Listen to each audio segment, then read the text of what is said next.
Very good morning to all of you. एक बार फिर से इंग्लिश की इस क्लास के अंदर आपका स्वागत है। दोस्तों, आज हम पढ़ेंगे जॉन कीट्स की एक बहुत ही इम्पॉर्टेंट और बहुत ही मशहूर पोइट्री जिसका नाम है ईव ऑफ सेंट एग्नेस।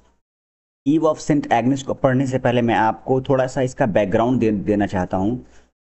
ये ग्रेजुएशन की पोइट्री है, ऑनर्स वालों की। तो थोड़ा ध्यान से देखिएगा इसमें क्या कहना चाह रहे हैं, क्योंकि जॉन कीट्स एक बहुत कॉम्प्लिकेट राइटर हैं, बहुत डिफ़िकल्ट लिखते हैं। तो इनका जो पस मंज़र होता है, इनका जो बैकग्राउंड होता है बहुत डीप होता है, अल्फाज भी इसके बहुत सख्त होते हैं। इसलिए इस पूरी पोइट्री को समझने से पहले थोड़ा सा मैं आपको एक कहानी सुना देना चाहता हूँ कि ये है क्या। देखो, थर्ड फोर्थ सेंचुरी में एक रोमन गर्ल थी जिसका नाम था एग्नेस। उसने अपनी सारी ज़िंदगी क्रिश्चियनिटी को समर्पित कर दी थी।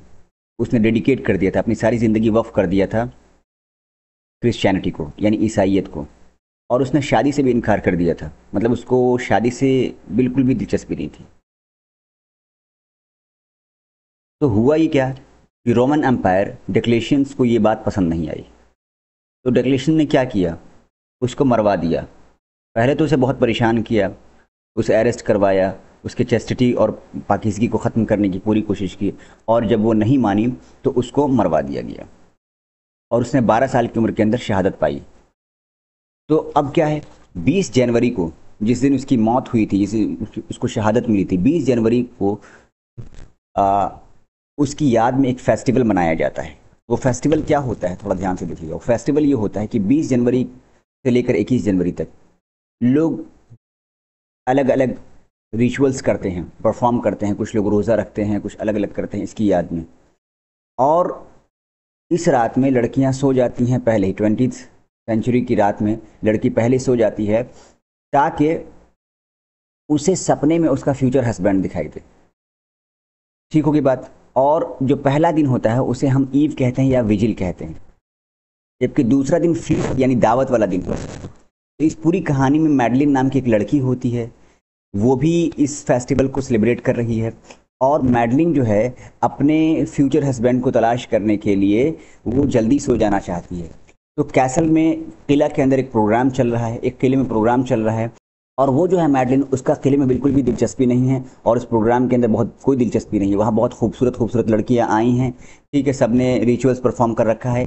और मैडलिन थोड़ा परेशान है, वो जल्दी सो जाना चाहती है क्योंकि वो उस रात जल्दी सोकर सेंट एग्नेस से दुआ करेगी कि वो उसे उसका फ्यूचर हस्बैंड दिखाई दे। ये सारा बैकग्राउंड है। इसी पस मंज़र में हम सारी पोइट्री पढ़ेंगे। उम्मीद कर रहा हूँ कि ये वाला जो पूरी कहानी है, ये वाली पूरी कहानी आपको अच्छा। उसमें एक बीट्समैन की भी कहानी है, ठीक है। जो एक बीट्समैन होता है, उस रात जो तस्बीह पढ़ता रहता है, माला गिनता रहता है ना, वो सारी चीज़ें हैं इसके अंदर। आप देखेंगे, कोशिश ये करिएगा कि मैडलिन की पूरी कहानी को समझने की कोशिश करिएगा। शायर ने उस रात की तस्वीर को खींचा है कि वो रात कैसी थी, वहाँ क्या क्या चीज़ें थी, वो जो उसका फ्यूचर हस्बैंड था वो कैसा था, सारी चीज़ों को बयान करने की पूरी अच्छी तो कोशिश की गई है। तो चलिए हम स्टैंजा फर्स्ट पढ़ते हैं और देखते हैं क्या है ईव ऑफ सेंट एग्नेस। देखिए, शुरू कर रहे हैं पोइट्री को। ईव ऑफ सेंट एग्नेस का मतलब है, यहाँ पे ईव का मतलब है इवनिंग, सेंट एग्नेस का मतलब है कि वो जो सेंट एग्नेस है, जो त्यौहार है, उसकी शाम के क्या हुआ था। जॉन कीट्स ने इस पोइट्री को लिखा है। देखिए, सेंट एग्नेस इवनिंग यानी कि उस शाम में जो फेस्टिवल मनाया जाता है 20 जैन को, उसकी शाम में क्या हुआ था, वो कैसे। अभी उस शाम की तस्वीर खींचे, कितनी ठंडी थी उस रात में। ओह, बिटर चिल इट वॉज, कितनी सख्त रात थी। चिल मतलब ठंडी। ताज्जुब कर रहे हैं।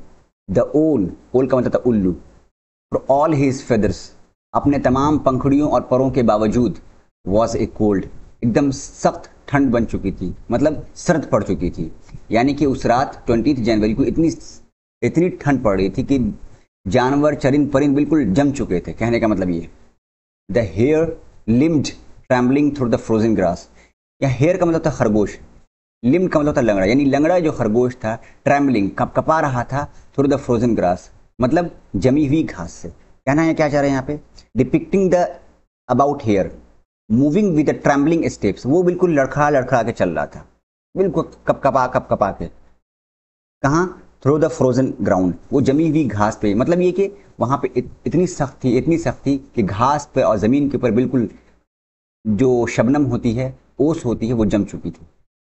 Silent was the flock in the woolly fold. क्या मतलब, silent was the flock, flock मतलब ये कि जो यहाँ पे झुंड, किस चीज़ का, भेड़ों का झुंड, शीप का झुंड, क्या मतलब, वो बिल्कुल खामोश था। The flock of sheep was silent in woolly fold. यहाँ पे वूली फूल्ड का मतलब ये था कि वो अपने शेल्टर के अंदर, जो किससे, ऊन से बुने हुए थे, ठीक है, और यानी वो लोग कपड़े में और बिल्कुल अपने घरों में थे, शेल्टर में थे, और वो वूली शेल्टर था, कैसा था, ऊन वाला शेल्टर था, फिर भी वो लोग साइलेंट थे। क्यों? क्योंकि इतनी ठंड पड़ रही थी कि वहाँ किसी की आवाज़ नहीं निकल रही थी। आगे देखिए, नम्ब, देखिए नम का मतलब होता है जम जाना।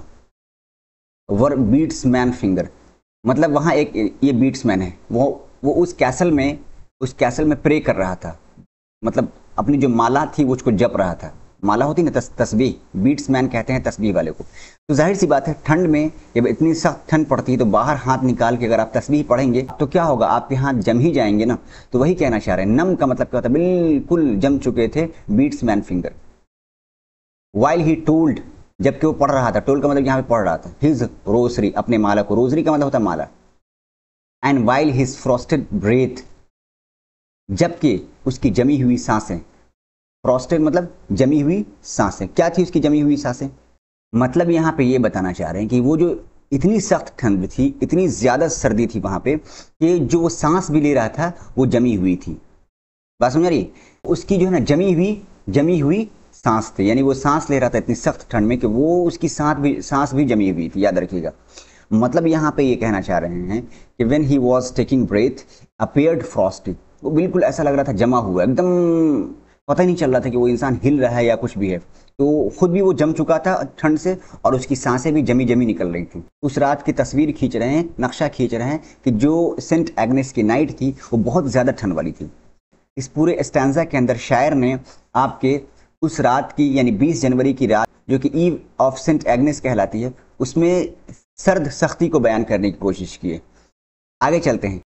Like pious incense from censer old, देखो ये जो है ना, ये जो तस्वीर आपको दिख रही है, इसको कहते हैं सेंसर ओल्ड, यानी कनस्तर होता है, ये पुराने ज़माने में इसको सेंसर कहा जा सकता है।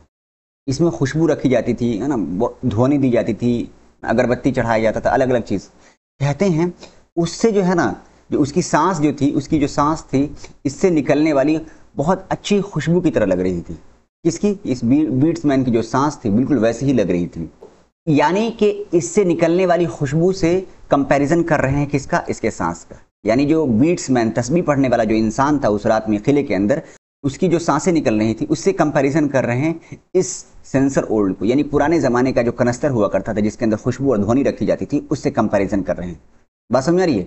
और पायस का मतलब था बहुत अच्छा, इंसेंस का मतलब था खुशबू, यानी कि उसकी सांस कैसी थी? फ्रॉस्टेड थी, लेकिन कैसी सांस थी उसकी? बिल्कुल इससे निकलने वाली खुशबू की तरह।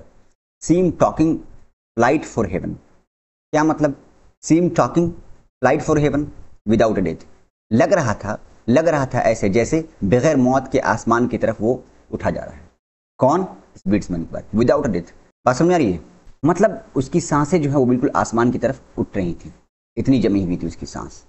विदाउट अ डेथ मतलब मरे बिना वो ऊपर जा रहा था।